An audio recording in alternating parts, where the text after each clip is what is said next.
सीताराम। मेरा नाम रामकृष्ण वैष्णव है और मैं आपका स्वागत करता हूं अपने YouTube चैनल पे। आज हम फिर से श्राद्ध के बारे में चर्चा करने जा रहे हैं, जिसमें सबसे पहला प्रश्न है कि श्राद्ध किसे कहते हैं। तो प्रश्न आता है, श्राद्ध किसे कहते हैं। इसका उत्तर हमारे शास्त्रों में मिलता है, श्रद्धायाम क्रियते त्वया श्राद्ध, अर्थात जो श्रद्धा भाव से किया जाता है वह श्राद्ध है। हमें समझना होगा कि जितने भी हम श्राद्ध कर्म आदि करते हैं उनमें ज्यादा मंत्रों का उपयोग नहीं होता है, क्योंकि हमारे जो पितर देवता होते हैं वे अमंत्रक रूप से प्रसन्न होते हैं। इसका अर्थ यह है कि जो हमारे पितर देवता हैं वे बिना मंत्रों के हमारे केवल अंदर के भाव को स्वीकार करते हैं। अतः अगर हम भाव से, शुद्ध भाव से अपने पितरों को केवल जल भी देते हैं तो वो उन्हें संपूर्ण आहार के रूप में प्राप्त होता है। यही श्राद्ध कर्म है। जिस प्रकार हम माता लक्ष्मी के लिए दिवाली का त्योहार मनाते हैं, होली का त्योहार मनाते हैं, श्री कृष्ण के लिए जन्माष्टमी का पर्व मनाते हैं, ठीक उसी श्रद्धा से, उसी भक्ति भाव से हमें अपने पितरों के लिए यह 16 तिथियां मनानी चाहिए। अगला प्रश्न आता है कि जो हमारा पिंड होता है, जो हमारा तर्पण होता है, वह हमारे पितरों तक किस प्रकार पहुंचता है।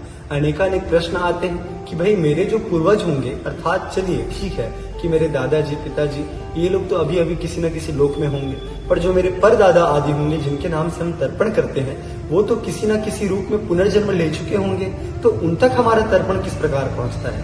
तो इसका उत्तर यह है कि जिस प्रकार अगर मुझे विदेश में पैसे भेजने हैं तो वे डॉलर के माध्यम से पहुंचते हैं, अर्थात मैं तो यहाँ से रुपये भेजूंगा पर वो वहां जाकर के डॉलर बन जाएंगे और उस रूप पर जिसको भेजा हूं उसे प्राप्त होंगे।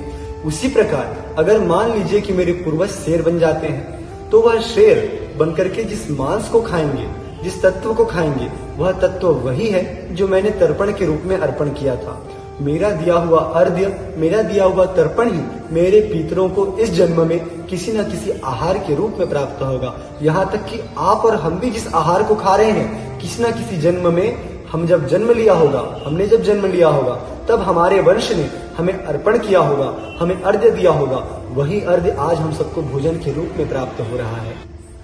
अब अंतिम प्रश्न यहाँ आता है कि जिनकी मुक्ति हो गई है, भाई हमारे वंश में अनेकानेक विरक्त हुए हैं, अनेकानेक भक्त हुए हैं, तो वो भक्त तो किसी न किसी रूप में जन्म मृत्यु आदि से मुक्त होकर के भगवान के परम धाम को प्राप्त हुए होंगे ना। तो अगर मैं उनके नाम से तर्पण करता हूँ, कई लोग अपने गुरुओं के नाम से तर्पण करते हैं, ऋषि मुनियों के नाम से तर्पण करते हैं, तो वह तर्पण उनको कैसे पहुंचता है। इसके लिए हमें समझना होगा कि जो तर्पण हम ऐसे व्यक्तियों को करते हैं वह साक्षात भक्त वांछा कल्पतरु भगवान के चरणों पर जाता है। अर्थात हम जो तर्पण अपने पितरों को, उन पितरों को जिनकी मुक्ति हो गई है, उनके नाम से करते हैं, तो वह तर्पण साक्षात भगवान के श्री चरणों पर अभिषेक करता हुआ जाता है। अर्थात कहीं न कहीं श्राद्ध कर्म साक्षात भगवान की भक्ति ही है। इसलिए हम कभी भी श्राद्ध आदि कर्मों के अंत में कहते हैं, गदाधराय नमः, शंखाय नमः, चक्राय नमः, पद्माय नमः। श्री सीताराम। हर हर महादेव।